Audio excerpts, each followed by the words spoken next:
Yeah, Silent Hill TDS, what's up? Yeah, come on. I.O.W. Sports Network, late night edition. Let's go. Come on. We about to raise the bar.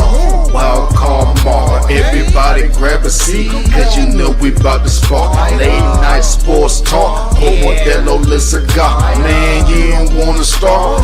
Wild card mar. We about to raise the bar. Wild card mar. Everybody grab a seat, cause you know we about to spark. Late night sports talk. Modelo Le Cigar. Man, you don't wanna start.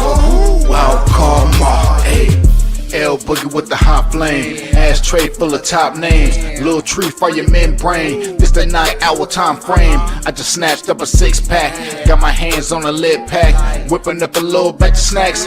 Yeah, man, I think I'm all set. Late night, can't sleep. Go ahead and just tap in. Better grab you a cold one, and we about to get some laughs in. Wild card on the microphone, he'll hit you with a couple flurries. Y'all need to just strap in for some entertainment sports commentary. About to raise the bar.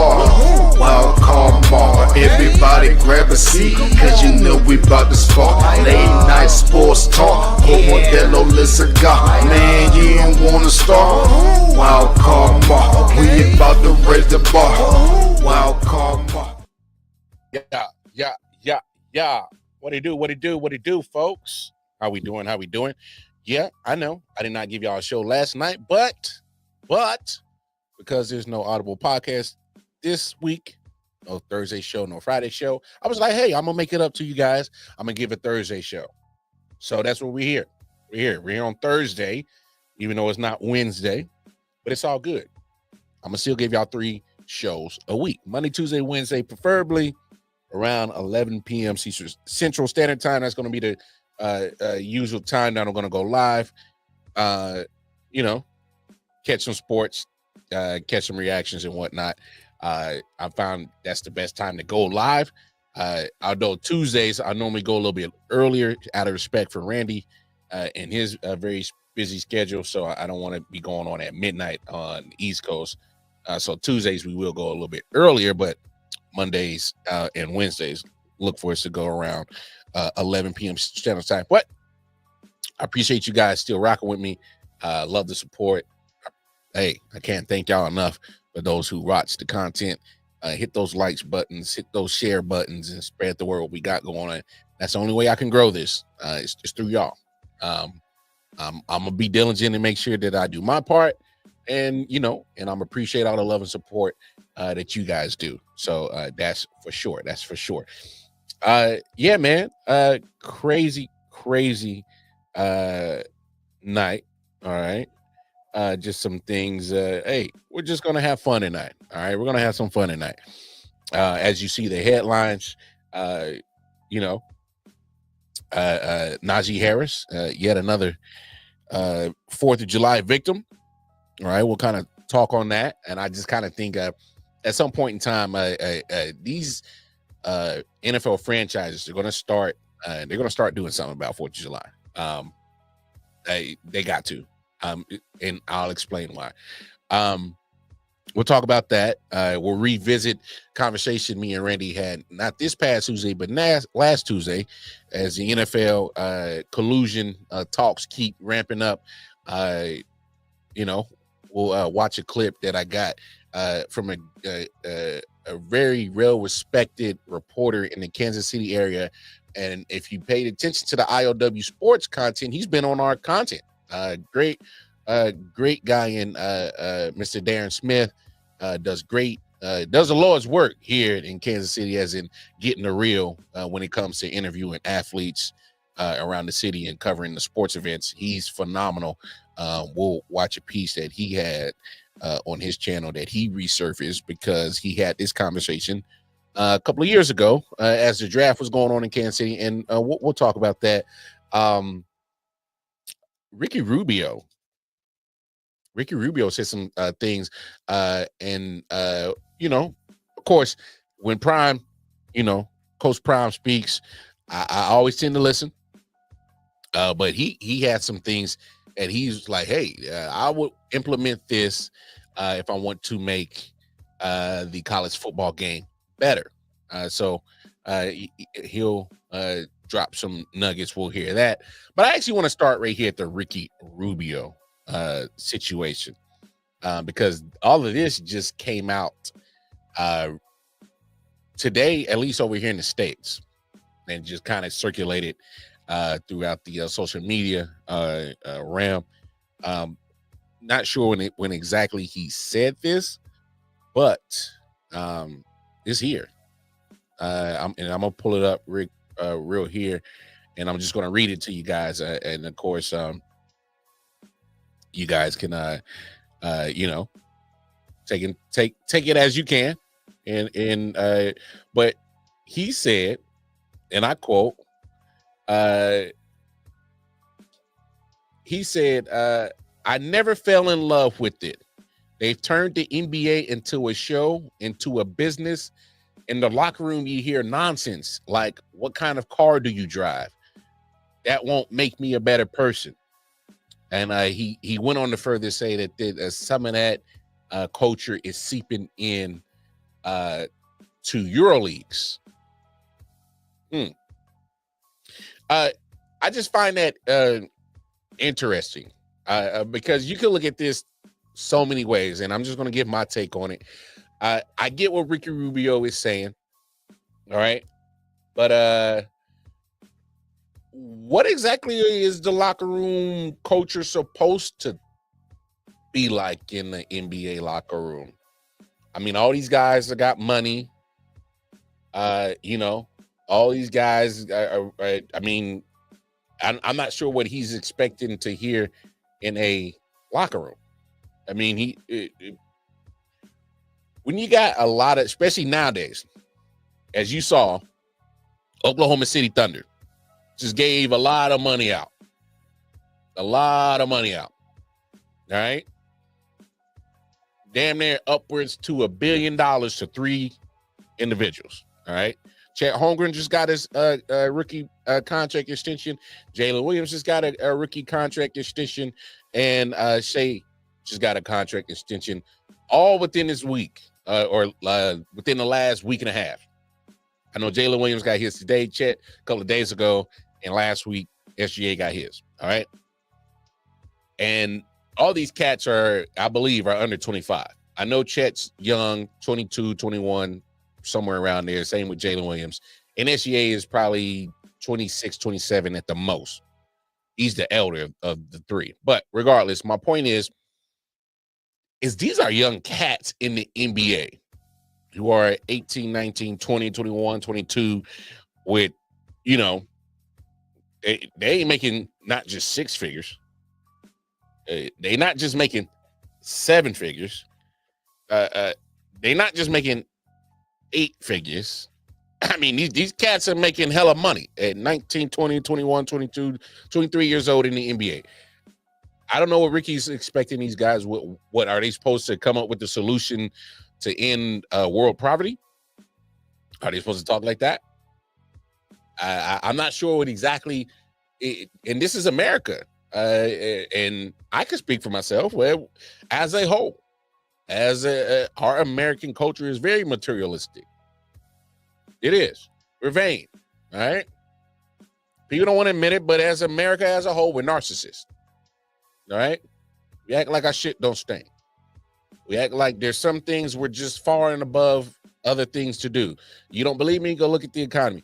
When ICE keeps taking all the Hispanic people and whether legally or illegally, regardless, I'm not having that conversation. This is a sports podcast. My point is that I'm talking about to the narcissistic behavior of us as Americans.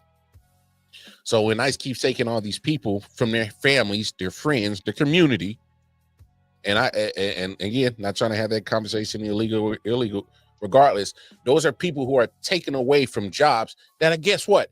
Hey, you won't do, and I know for damn sure I won't do. All right? That's just the facts. All right? My point is as a whole, when we look at just American culture, that's just what we are. And we've been okay with it. The world has been okay with it. I'm just confused on what exactly is Ricky Rubio expecting 19, 20, 21, 22, 23-year-olds with a whole bunch of money in their pocket. What exactly are they supposed to talk about? I know what I would be talking about if I was 19, 20, 21, 22, 23 with a boatload of money in my pocket, a few 100 million left on the black card. I'm living in a baller ass house. I can get any girl I want. All your Instagram models might be my side pieces. My point is that I don't know what Ricky was expecting. And the fact that now that this culture is going off into the Euro leagues, I'm not surprised, because there's a point in time where the cats is young and they're professionals. They got some money in their pocket. I'm not surprised. Bobby G, what up, bro? Shout out to my brother, my main man right there, Bobby G. All right, we'll be back in audible action next week, so y'all make sure y'all tune in. But I get what Ricky Rubio is saying, but it also just speaks to the fact that when I always say that sports, life, and culture, which is our tagline for the Audible podcast, when sports, life, and culture always intersect, and you see that bleeding off in sports worlds, because it's almost a mirror image of our society. All right, it's just the facts. And Ricky Rubio spent quite a bit of time hot as hell. And sidebar, you're going in Texas. I don't know what part. I think you're in Austin. Yeah.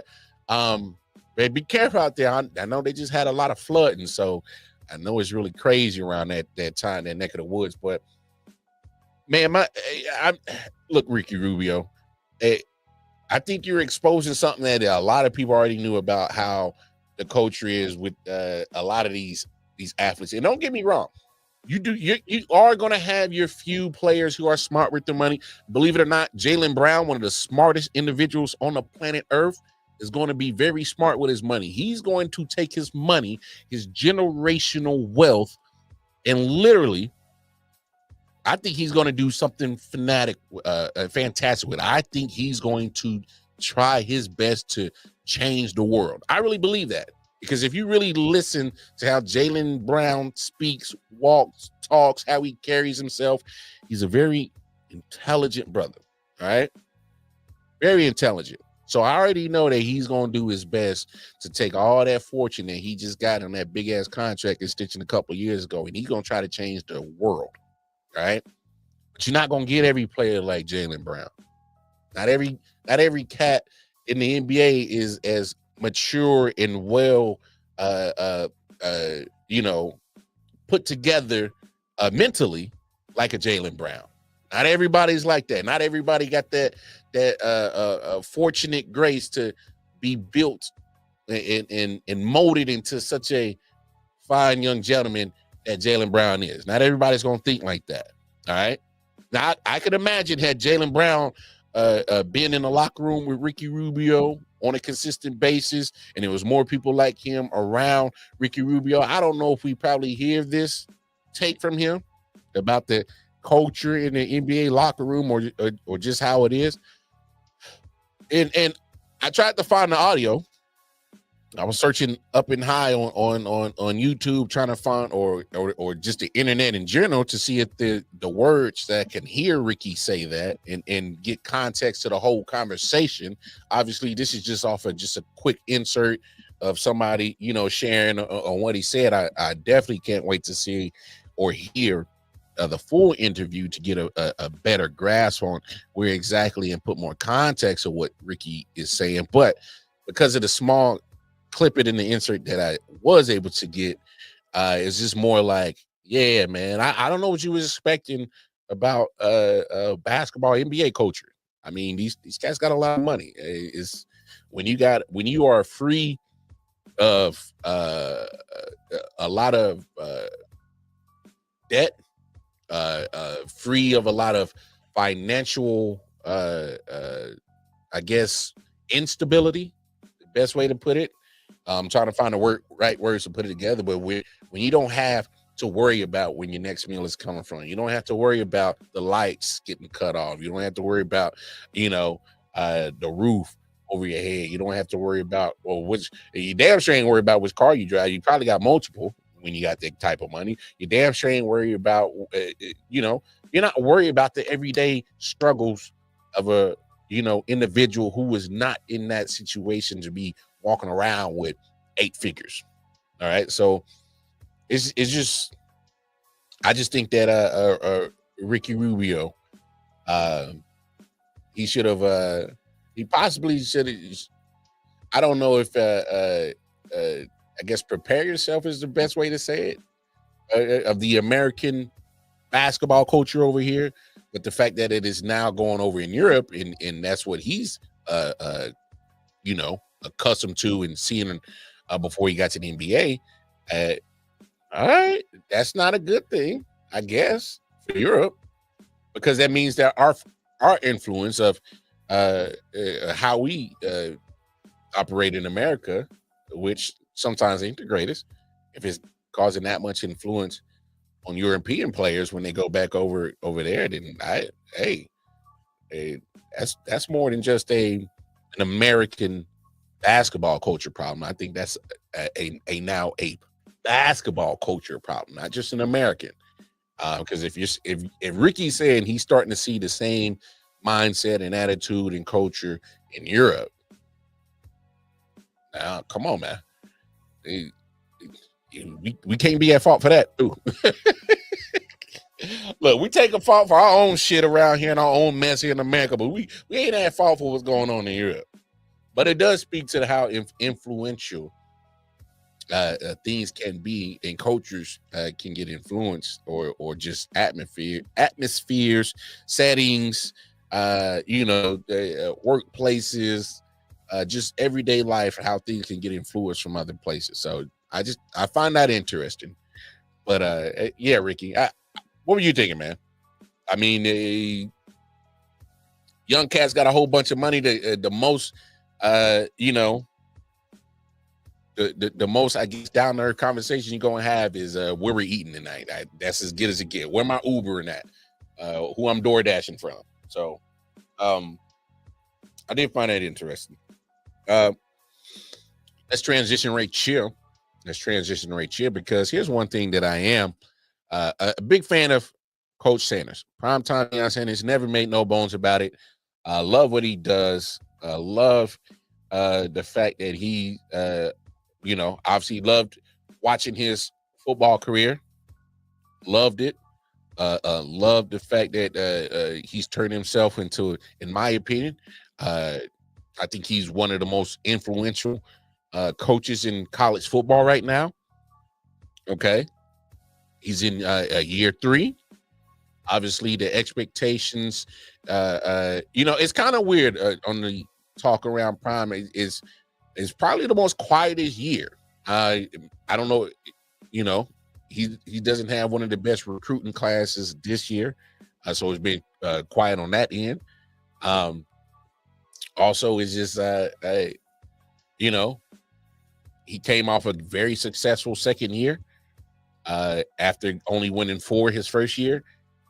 This year, to me, in my opinion, is the true year of Coach Primetime Deion Sanders. And the reason why I say that is because along that came with him, came with Shador, came with Travis Hunter, came with Shiloh. All right. So this is going to be the year where a lot of, I guess, critics, you're going to look at it and say, look, especially if he doesn't exceed the season he did last year. So 4 wins, 9 wins last year. If he gets less, they can't wait to be on his head and be like, oh, damn. So you're really not a good coach, and you're damn sure not a good coach without Shiloh. Damn sure not a good coach without Travis Hunter. Damn sure not a good coach without Deshaun Shador. They can't wait.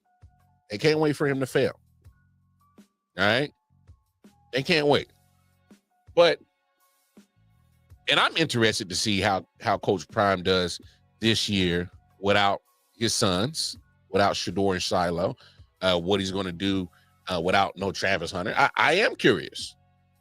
At me being a fan of him, what is the team going to look like without those certain pieces?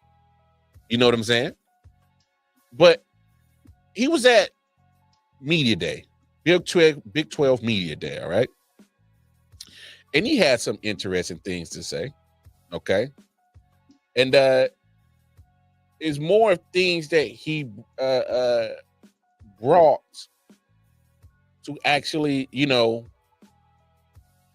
change, make better for the NCAA football game. And here are some of the things that he implemented. Some of those things, it's just three off the top of my head. You called it what? What I would change in college football, it has to be, and they're trying to implement it. It's got to be a salary cap on this stuff because this stuff is going crazy and nobody know where it's going to land, where it's going to end. And you have so many different doors. It's like I would see a player that said he got an offer from another school, and I'm trying to figure out why you guys haven't investigated it and how is that possible when the guy's not in the portal? How's that? Now, if that was one of my players, you guys would be all over it. I'm trying to figure out how can somebody say you got a $5 million offer? How? And the kid is not in the portal. So I think we need to be upright and upstanding. Secondly, I like the professional rules to be implemented in college. They're getting ready to be pros. So let's go 2 feet in, on the catches.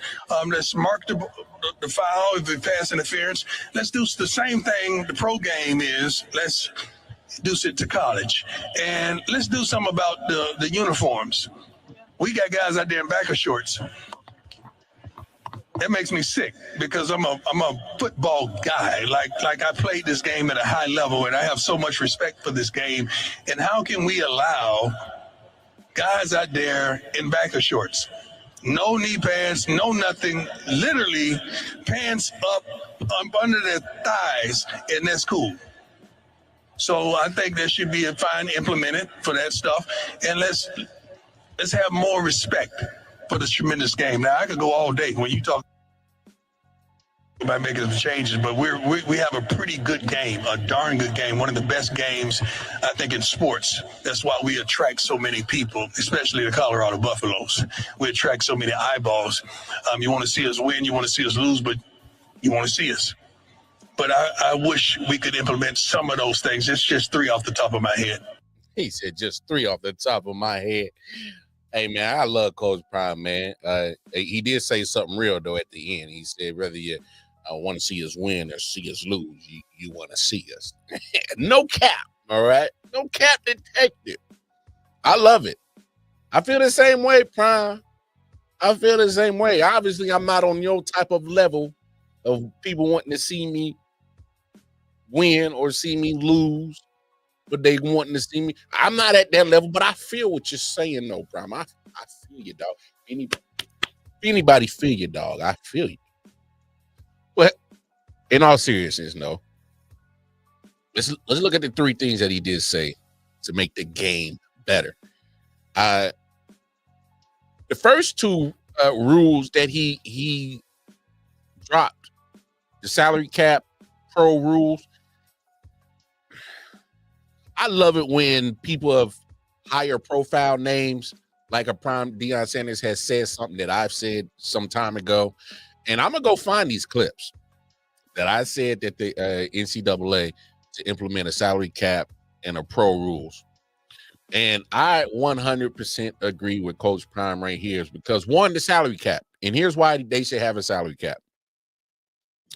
Because I don't know if y'all know this, and y'all can go check, your sources or wherever you get your information. But I had ESPN send a alert to me 2 hours before I started the show that they said there's a bill in Congress. All right, there's a bill that's being sent to Congress that would bar these schools from using the tuition that you get from all students. All right. So, for instance, if Kansas, University of Kansas down the road from me, they enroll each year, say upwards 10,000 kids. All right. Each year, 10,000 kids come to the school. All right. They charge them out of state kids probably 30, 40 grand, in state 20 grand, regardless. What this bill is saying, those tuition fees for every student cannot go to paying for athletic programs. All right. And I think that matters is because when you get that money from these kids, they're not guaranteed to do anything related to the athletic department, but you're paying dues and big money. My point is if you get the salary cap, all right, you ain't gotta have to implement no bill to tell a school not to use college tuition to pay for athletic departments and whatnot. All right, you ain't gotta worry about that. All right. So if you get that salary cap, one, it nicks that in the butt. Two, it literally makes it that you can start forming and putting a parameter around this whole NIL thing. All right. This is how you start putting a parameter around that transfer portal thing. All right. So we can avoid those quarterback at Tennessee situations, the Nicos. Got some bad advice from his pops. He left the school thinking he was going to get more money. He ended up going to UCLA, gets less money. All right. But the fact is all this is happening right before spring training, where it's like, damn, I was expecting you to be my starter come fall. So if you start putting in the salary cap on what exactly a school can spend to pay for players, all right, which the schools, a few months ago, they made it legal that the actual schools can pay these NIL checks to these players. Okay. But it literally can start clearing up the confusion for not only the players, the fans, but most importantly, the coaches. All right. Put a salary cap on it. Hey, man, because your program is this is how much you can spend. That's how much money you can cap it. All right. I don't know how the rules and regulations and parameters on how that's going to come about and how they're going to implement it, but it's a start. It's a start from what Prime is saying to actually start cleaning up and that gray area. Start cleaning up that gray area when it comes to NIL and transfer portal. You gotta fix some of those things. I don't like the fact that the transfer portal is open during the college football playoffs. I don't like that. I know coaches don't like that because it's like, damn, man, we about to go play this college football playoff game, but my guy might be thinking, one of my players might be thinking of going somewhere else. Is he even going to be one, even if he does show up, is he going to be in that mind to play for him and his team? Is he going to be focused on that? Or if he doesn't show up in general, and the next thing I know, he pops up at another university. Start cleaning this mess up. Why is there a transfer portal going on in the middle of college football playoffs? Why? That's crazy. Change some of these dates. Change some of this shit. Help your coaches out. Help the coaches out. They already got enough on their plate when it comes to recruiting. In a sense, they're babysitting. All right. Help the coaches out. Help the coaches out. And then two, the pro rules. I've been screaming that. You gotta have the pro rules. You know what I'm saying? Definitely need to change the transfer portal dates. Yeah, it's crazy. How the hell you expect to focus on and look, I get it. People are gonna point to, well, the coaches leave all the time, and they do this, they do that. I get that. But now it's the players' point of this whole NIL and transfer portal thing. All right. I didn't already harp enough about the coaches getting way too much money, having the leeway to pick up and leave and go to a program whenever they felt damn near winning whenever they wanted to, you know. So I got to have that same energy when it comes to the players. I'm pro player. Get your bread, get your money, change your circumstances, change your life, change your family's life. If that's what you see fit, I'm cool with that. What I'm saying is that when you see the Nico problems of him getting bad advice, leaving his team, getting less money, or a bidding war for a certain player for NIL money to sign with my school and program, or and they're not even guaranteed to stay there for all 3 or 4 years that they'll play, because next year, there could be a team that's saying, hey, man, this booster is willing to give you $5 million to come play at my squad. There's going to be times where kid might pick up and just leave. But that's what Prime was talking about. How is he getting a $5 million offer, but he's not in the portal? We shouldn't know that. You should only know about your actual offers, your NIL offers, if your ass is in the portal. If the kid ain't in the portal, what are you talking about? He got a $5 million deal on the table. How? What are we talking about? So as much as I give the coaches and all those admins all the hell about, y'all move freely and chase the bag. Well, now that the NIL is happening, there's players chasing bags. All right, let's just call a spade a spade. And I'm not going to knock it. All I'm going to say is if we're going to ask for rules and parameters about the players, we need to ask about the coaches. It needs to be the same. All right, same thing.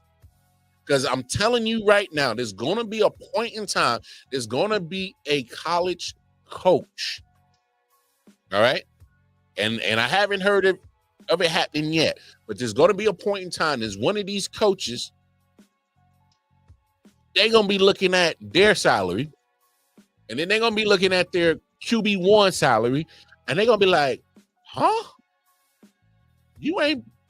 How the hell you making $5-6 million and I ain't nowhere close? There's going to be a day that there's going to be a coach that's going to be mad as hell, because they already get mad at the players really getting paid, and I'm kind of still laughing about it, because you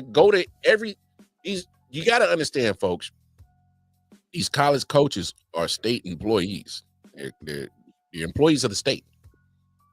All right, because those are university, state-funded, federal-funded institutions for the states. All right, Colorado, they're named after the states, like literally. So when you look at, when Nick Saban was making $12-13 million a year, he was the highest paid state employee. State of Alabama. Have y'all ever been in Alabama? I haven't. I've seen a lot of pictures, and I've seen a lot of motherfuckers come from Alabama. Hey, me personally, I ain't got no business being down there. I probably never go to Alabama, but Alabama, even look at your fiscus, stats that come out every year. Alabama poor as hell.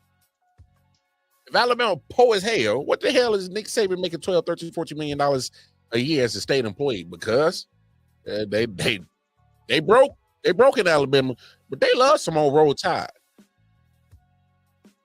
So I want y'all to put that in perspective.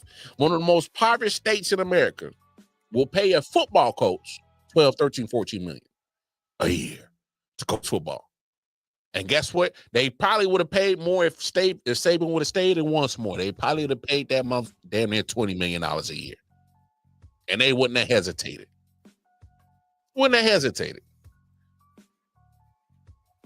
come on now. We got it. I'm all about players getting their bread, but I was against that before. Oh man, no rules, regulations. Well, regulate the coaches first. Where I'm at in the talks when it comes to NIL and all that stuff, if you're going to regulate the players, regulate the coaches, everybody gets regulated. That's my opinion, and I'm going to stick with that. But the pro rules in number 2, what Prime was talking about, man, come on. Wow. How has the the NFL and the NCAA not come together and say, hey, let's come up with a universal rule book. Let's come up with a rule book that's one is not going to have nothing different about it. I think it makes sense. It makes sense. I mean, literally, the NCAA is at this point just a farm system for the NFL. You just got to wait 3 years. That's it. It's a farm system. Because I'm willing to tell you, just about every player who plays D1 college football, they all got hopes and dreams of playing in the NFL, and we all know they're not all going to make it. We know that. But the fact of the matter is, it's going to be the ones that do make it, hey, you want them to thrive in the NFL? Well, put them in a setting that is already similar to it. It takes the learning curve down for sure. No longer on 1 foot in bounds. No, get both feet in. It's professional. You about to go to the league, so if you really like that, let's start, playing like the professional. The markings on the field. Have y'all ever noticed the hash marks are a lot wider out on the college field than the NFL field? Why? Put them in the same length. Put them in the same length. Either go in or out. Y'all make that decision, NCAA and NFL. Y'all come together and make unified rules and regulations when it comes to the game of football. Cut the learning curve out. All right. The NCAA, especially the college football, is practice for the NFL. So practice like the NFL. Do things like the NFL. Put in a salary cap. Because you're going to have, especially with the coaches, it gives you practice. If I'm a coach and I know how to finagle a salary cap in college, I can know how to finagle a salary cap in the NFL. It's simple. Because if you're a coach, a college football coach in NCAA, get with your athletic director, your general manager. Hey, man, I got these players. How much money we got? We going to figure out how to, play with the money. So then when you go, if you're a coach, you go to the NFL, hey, man, GM, hey, man, let's get on one accord. I need these certain types of players. How much money we got? Can we get them? Can it fit? Can it make me happy? Practice. Practice makes perfect, baby.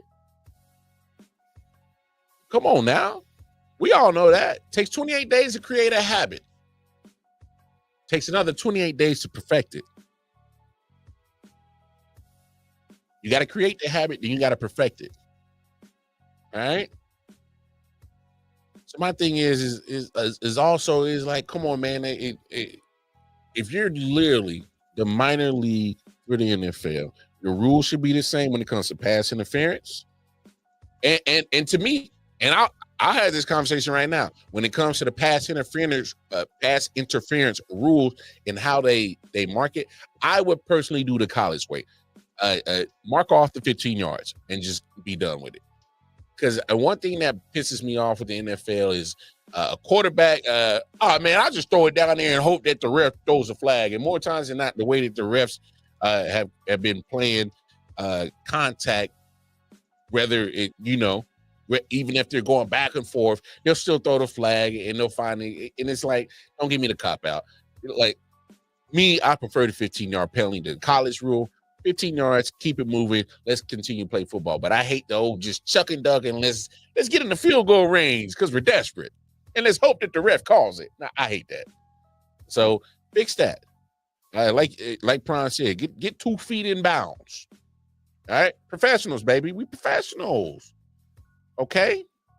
Get 2 feet in.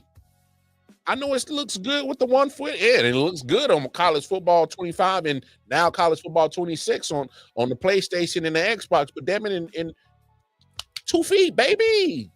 2 feet. Give me them 2 feet. All right? And then last but not least, what Prime is talking about, uniform. He said, these men's out here in biker shorts.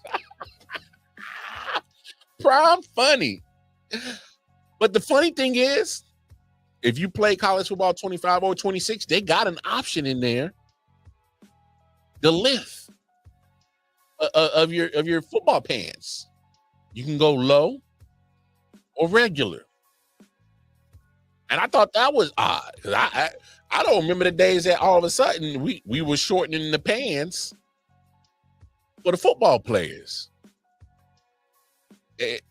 And for me, you know, I know a lot of people probably saw Prime say that and was like, wait a minute. You was one of those flashiest dudes in the world.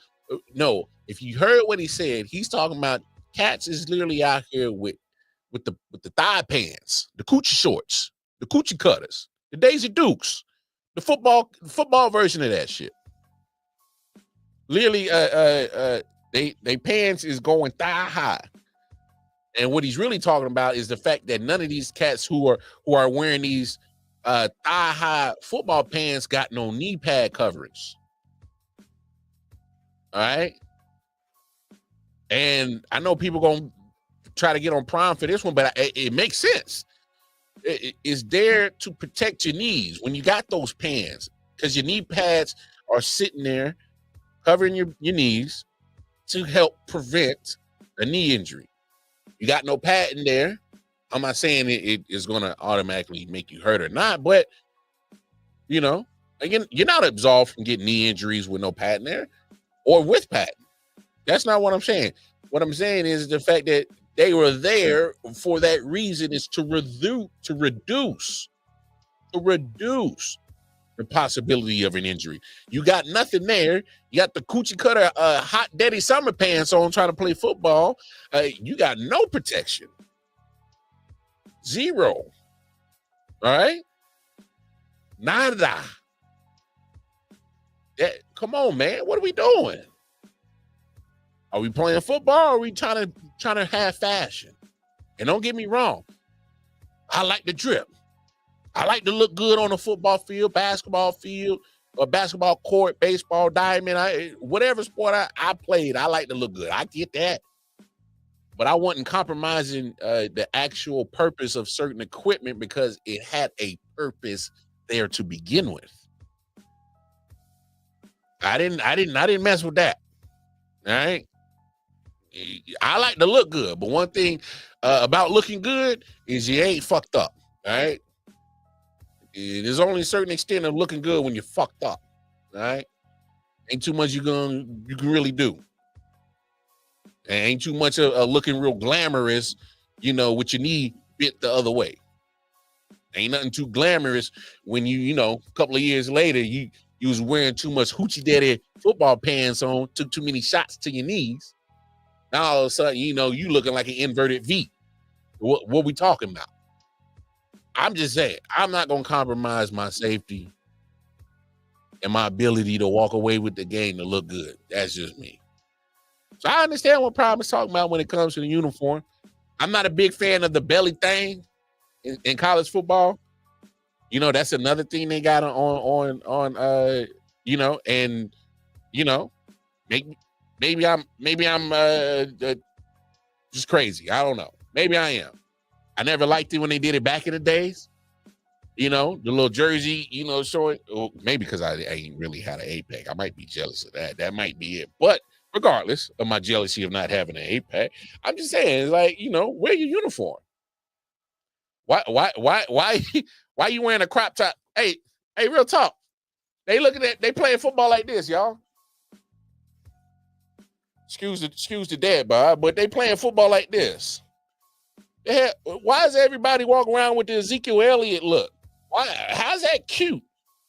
The football halter top. Look at me. I got my jersey football halter top. Show my belly. I never understood that. Again, maybe I'm crazy. Y'all let a bro know. I mean, you let me know. Am I tripping? I might be tripping. But those are some of the three things that Prime said that you know, he will want to implement. I'm curious to have heard the other things he had to say that could possibly make the game of college football improvement, I should say. So yeah, man. I'm a whole trip, bro. Y'all just don't pay no attention to me, man. I just be doing my own thing. I kind of felt weird showing my own. But look, man, let's move the conversation because last week I know I had a little nip slip. I know I might get canceled because of that, so they might get me because of that. But last week we had a conversation, me and Randy, last Tuesday, not this past Tuesday, last Tuesday, about the collusion situation going on in the NFL.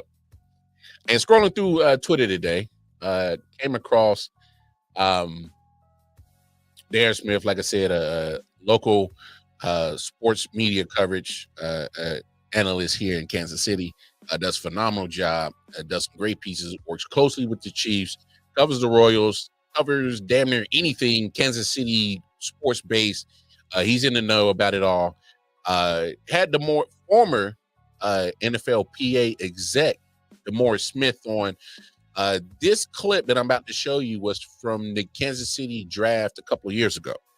All right, so it's a couple of years old, but I'm bringing it back up because it's relevant to right now. It's very relevant to right now. So we're gonna play this, and yeah, we're gonna chop it up and have a conversation. And just kind of it'll come full circle once I play it and kind of touch on some of the things that I talked about last week with Randy. And yeah, man. So without further ado, we got DeMaurice Smith at that time, executive director for the NFLPA, and the great one, Mr. Darren Smith. Let's take a listen. This offseason, there's been a lot of talk, chatter. We're here at the draft.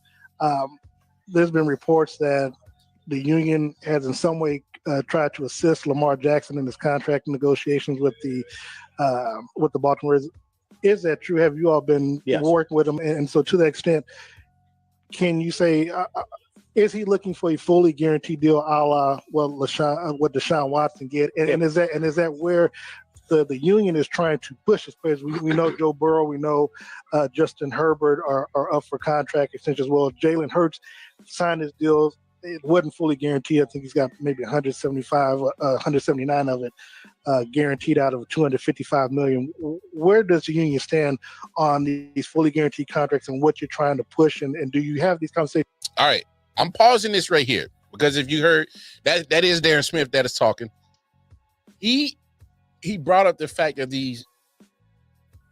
I want people to notice. He asked DeMaurice Smith, hey, NFLPA, are they assisting Lamar Jackson and others to get and specifically Lamar Jackson at this time trying to get the fully guaranteed contract?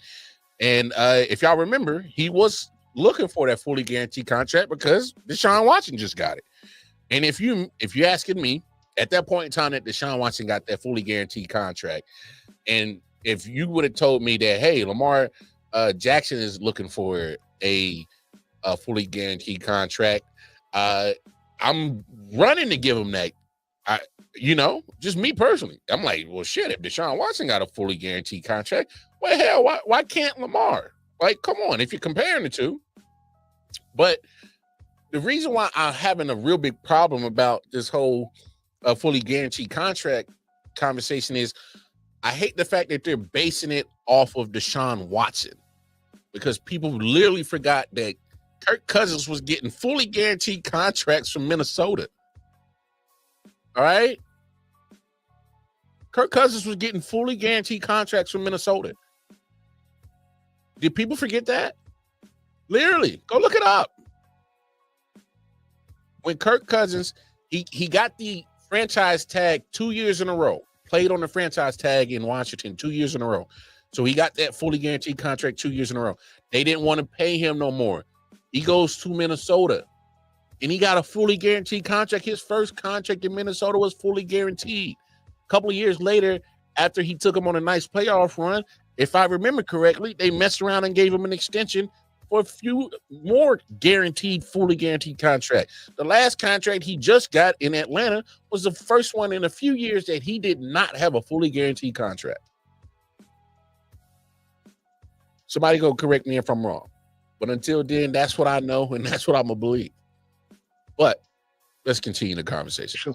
With the quarterbacks, mainly because it seems like it's, it would be them that would be able to push it over the top versus the other players. Yeah, I mean, I don't really talk about, my conversations with players, but you can rest assured that every quarterback understands, both from me and from the union, what the significance of guaranteed contracts are in this business. And equally important, how guaranteed contracts came to be in basketball and in baseball. And if players, so I'm not in a world where I think that there is any misconception on behalf of our certainly our quarterbacks and probably every other player about the importance and equally important, the league's resistance to giving guaranteed contracts.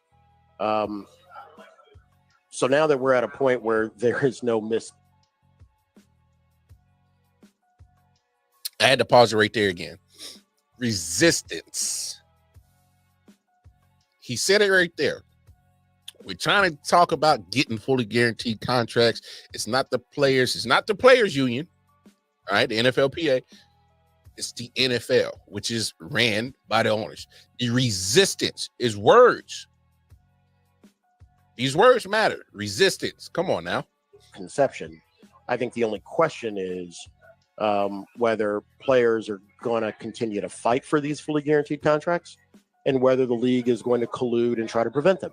It's that simple. I know people like to spend time talking about cash flow and talking about the cap and talking about giving the team more options about going forward. It's weird. Nobody has those conversations when you're talking about a basketball team. Nobody has those conversations when you're talking about a baseball team. For some reason, every apologist or everybody who's trying to excuse why guaranteed contracts make no sense in football, for whatever reason, they don't spend any time looking at either the history or how these things operate. Cash flow is meaningless with respect to contracts in the National Football League. When a team, to your point, wakes up, it gets its share of television money, it gets its share of local gate, it gets its share of national gate. And that money is equally dispersed to the owners. And that is their side of the ledger. Out of that, they run their team. They spend money on their stadium. They spend money on all of the things, but it's not labor when it comes to the players. The separate side of the ledger is the players get their share of TV money, their share of gate, their share of national gate, and their share of all other properties. And that is the salary cap. So, when people sit down and they try to say, well, nobody would want to give a guaranteed contract because that's going to impact the cash flow of the stadium, you're misunderstanding the fact that player labor costs, right, come out of a separate side. So no owner in the National Football League is really stressed about the flow of money unless it is specifically related to their local overhead, their local stadium overhead, their local personnel overhead, how much it costs to run their side of the shop. So, this is a question of whether the players care enough about guaranteed contracts to do what basketball players did and to do what baseball players did. And if you're not willing to do those things, well, then fine. You're just not interested in a guaranteed contract. Dropping bars. And if you didn't catch what he was talking about the players wanting to change it and specifically talked about this. I've had guests come on the show talk about this. Randy's talked about this. I mean, anybody that is like literally related to I.O.W. has all said this. If you want the money, if you want a certain amount of money because you're the content, you have to negotiate this at the CBAs. collective bargaining agreements is when you have a rep in your union representing the players go against a rep representing the NFL, the owners. And they go head to head. And the owners say, hey, we should have this much percentage because, damn it, we're the rich fuckers and we're the one financing all this shit. We should have the bigger pie. We should have this. We should have that. And the players tell their union reps, and as the players, they got to come up with agreement. And then they have their rep, and they say, hey, rep, this is what we want as demands. All right? And what your demand should be is guaranteed contracts. Should have been one of your demands a long time ago, because they've been guaranteeing contracts in baseball and NBA for a while now. And literally, without looking at science, I can tell that NFL players play a more physical sport surely than baseball, and they play a more physical sport than basketball.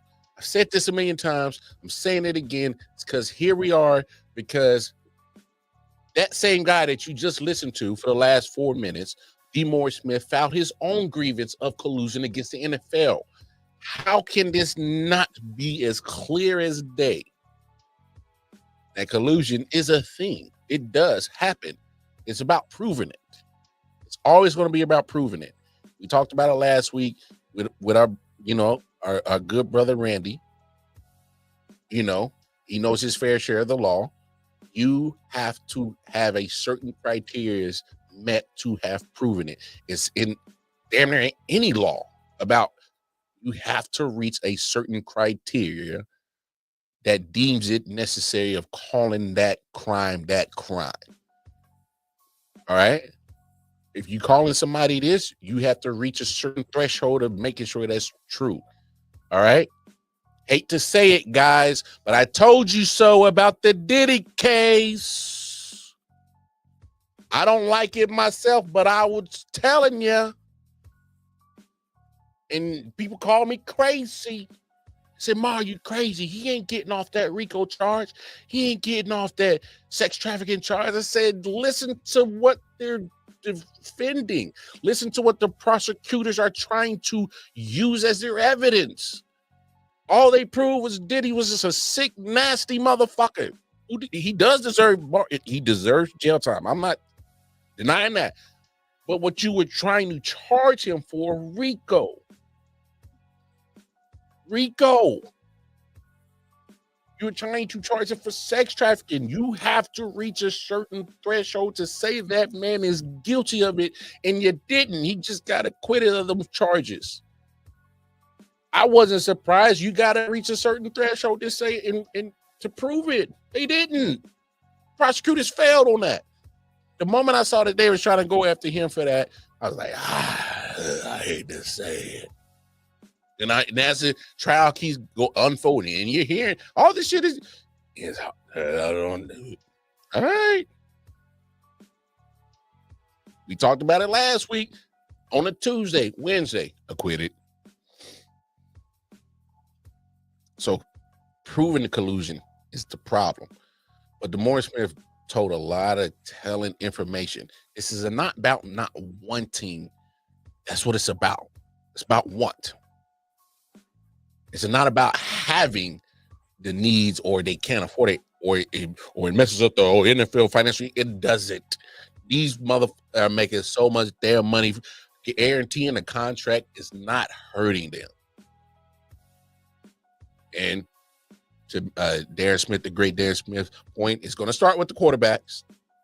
Obviously, they're the ones that's getting these. Kirk Cousins got the guaranteed. Deshaun got it. And look, it's going to start with them, and the money's going to look crazy. But come on, when you're the content of a at this point, they're not NFL's. They're literally getting billions on billions. We ain't talking millions, y'all. We talking about billions. This is what the NFL is doing. Billions. I tell you this right now.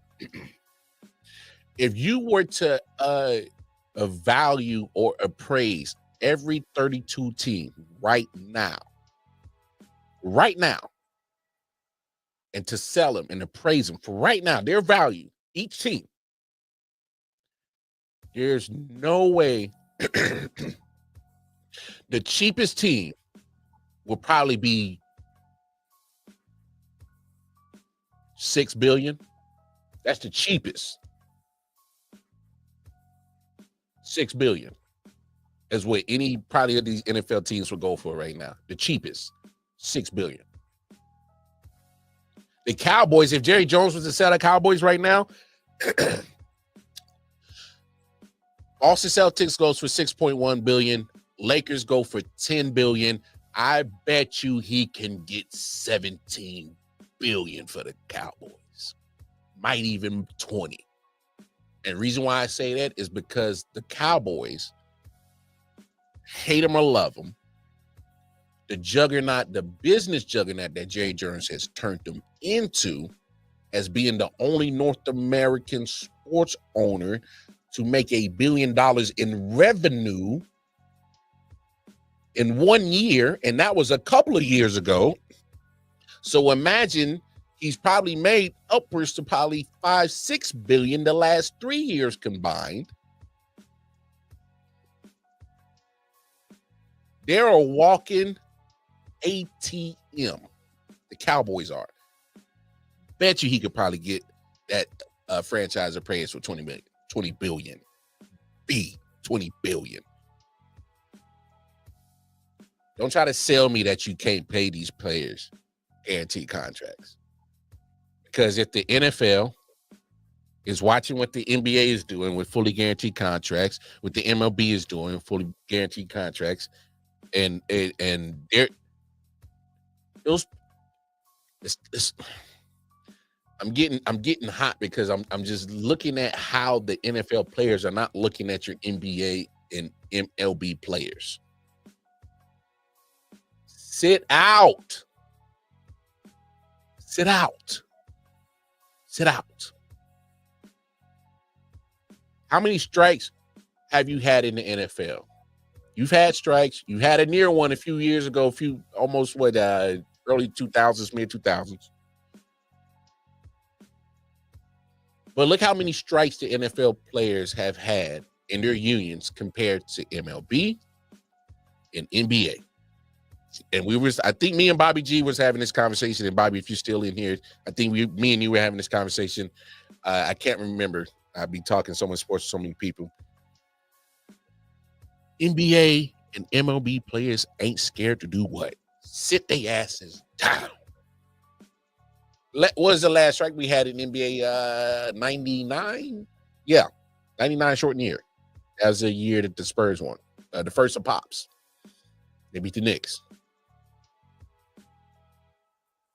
I think they came, somebody can correct me if I'm wrong. NBA players set out and that lockout lasted, I think, right before Christmas. If I'm correct, something like that. They missed some time. They missed some games. All right. Players were not playing around. They were not messing around. They said, "No, man, we want this, we want that, we want this. Meet our demands or not." MLB players have locked out with their union plenty of time. Hey, we just had the lockout in Philly to trash people.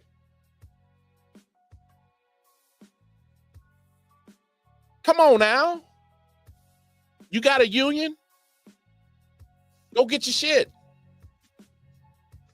You got somebody representing you? Go get your shit. You got the power. NFL players aren't getting it. This is what's really, really irritating me. Get it through your head. You got the power. You are the content. I mean, DeMar Smith really broke it down. It's simple. Either the players are going to fight to get it or the owners are going to collude to keep it away from it. It's one of the two. And right now, we're getting both. We're getting the owners colluding to keep it away from you and the players are just helping them by not fighting about it. They're not fighting enough. It's like, go get your shit. Go get your shit. You want the guaranteed contracts. You want better health coverage. You want better this. You want better that. Go get it. Because at some point in time, they will fold to your demands. What is the NFL going to do? Get scabs? They tried that before, didn't they? It didn't do too good. Go get scabs, NFL. Do it. Dare you. Imagine the NFL with some scabs in today's league. And no disrespect to the cats that didn't make the NFL. But the XFL, USFL product that they got is cute, is cool. It ain't the NFL. So you can try to get scabs. You can go try to, hey man, the NFL is now the USFL. It'll might grab people's attention, but as soon as the people look and be like, yeah, the NFL was filled with the elite of the elite. These cats is all right. And then they gonna look, they gonna grab their remote, and whatever sport is going on at that point in time, if it's the end of baseball season, if it's early September, October, and then, man, I might as well put on the World Series, man. It's November, it's December, NBA's in full swing. Let me see what LeBron last year. Let me tap in with the NBA real quick. OKC Thunder. They got all their people back. They paid all of them. SGA, Chet, J-Dub. They all paid. So they brought the whole squad back. Let's see what they do. Watch their mother numbers go down the damn drain, and them damn owners say, hey man, get y'all scab asses out of here. What you want? What was the demands again? What y'all want? What you need? Hey man, get comfortable. Let's have a conversation. Hey, you want some wagyu? You want some steak? Hey, A5. Whatever, how many ounces he want? Yeah, I know it's 600 an ounce. I don't care. Make it 12. Give me one too. Get comfortable. Watch them damn owners come back to the table quick, fast, and in a hurry to make sure that they get the elite of the elite, because that's what people are going to want to see. Because the problem is they go get scabs. You're going to get content, but they're going to still charge us elite prices. And we're damn sure going to look at the ticket prices and be like, I like the Chiefs and all, but Clark Hunt, man, you motherfucking tripping, bro. I ain't paying you this to watch these bum ass scrubs, these scabs. Hurt these motherfuckers in the wallet, bro. The best way to piss a rich motherfucker off is cost him money. Cost him money. You know the best way to make a rich motherfucker mad and cave into your demands? Cost the motherfucker some money. Them ratings come down. Oh. Damn. Ratings down 30%. Oh. That's just no. That's just week two. No. Week 7 in. Damn. These ratings compared to last year is down 60%. They start shaking in their motherfucking boots. Hey, I'm trying to.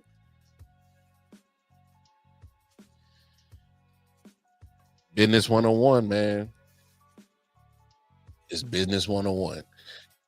Life and sports is a direct parallel of each other. I don't know how many times I gotta say that. You hurt these rich motherfuckers in their pocket, man. They will cave to your demands quicker than the draws of an OF chick falling off. Quick. They will cave into your demands ASAP.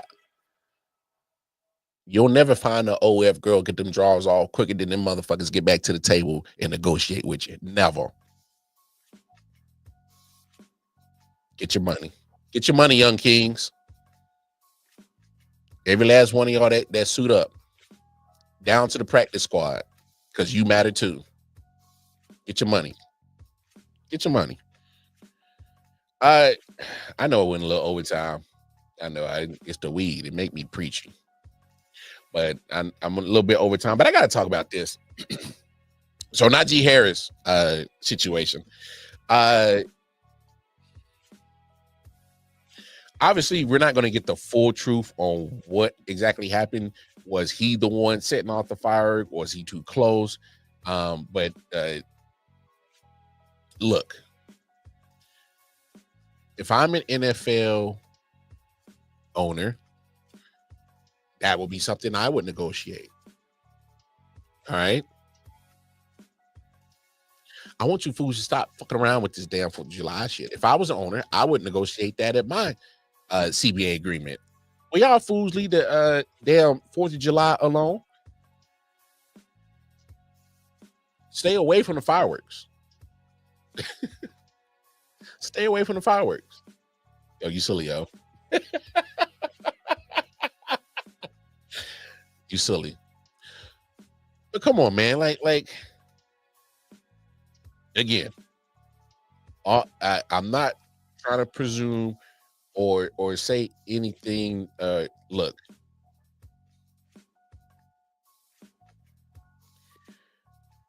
they're saying one person was hospitalized after he lost fingers. And now he got to get eye surgery because he got a little eye injury. All I'm saying is like, come on, like let's be smart about it. Like, I know they're gonna say he'll be fine, expected to make a be ready for the upcoming season, and he's gonna have to, because they, believe it or not, that running back position, how they value it by the owners, still is the same, unless you're a Christian McCaffrey type, or you happen to be an anomaly like a Derrick Henry.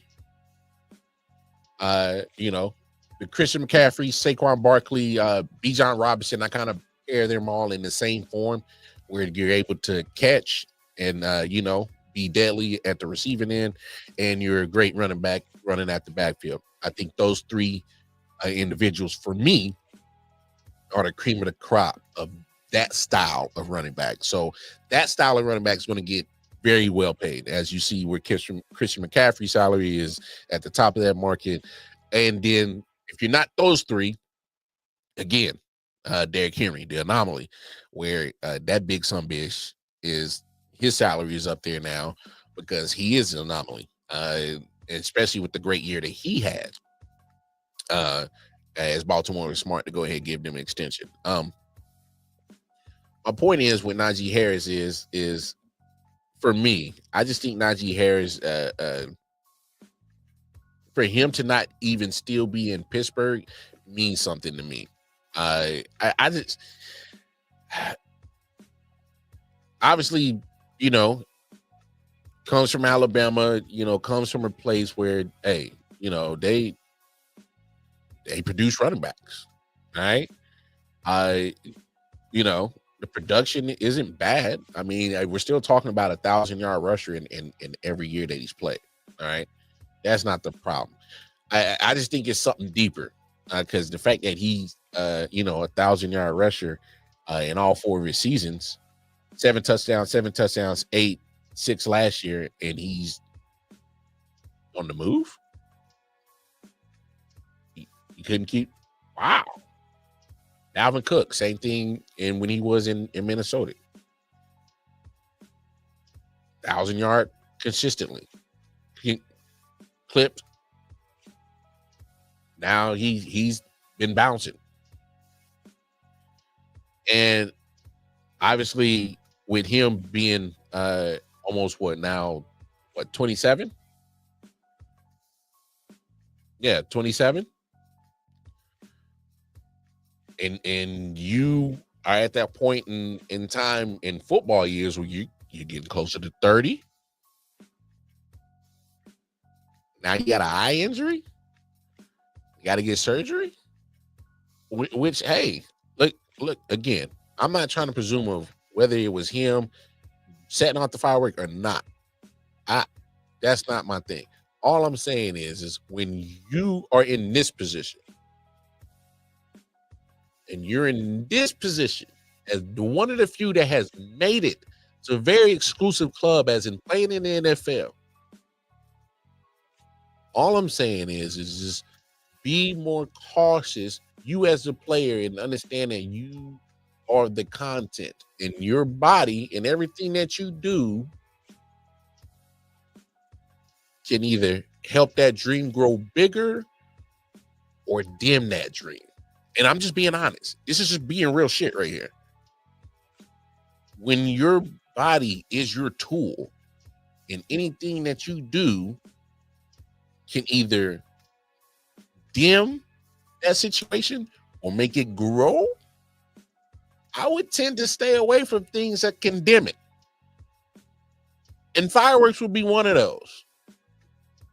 And now that you got an eye injury, gotta get surgery, do we know what's the probability of a successful surgery with no issues? Just the probability. All right. I know the probability may be favorable, but it's not absolute. Favorable is not absolute. All right. So now we're just talking real shit now. All right. You are not completely eliminating that whatever percentage of no complications and unsuccessful surgery is not eliminated. All right. All I'm saying is, players, look, JPP managed to have still be effective with his injury. He managed.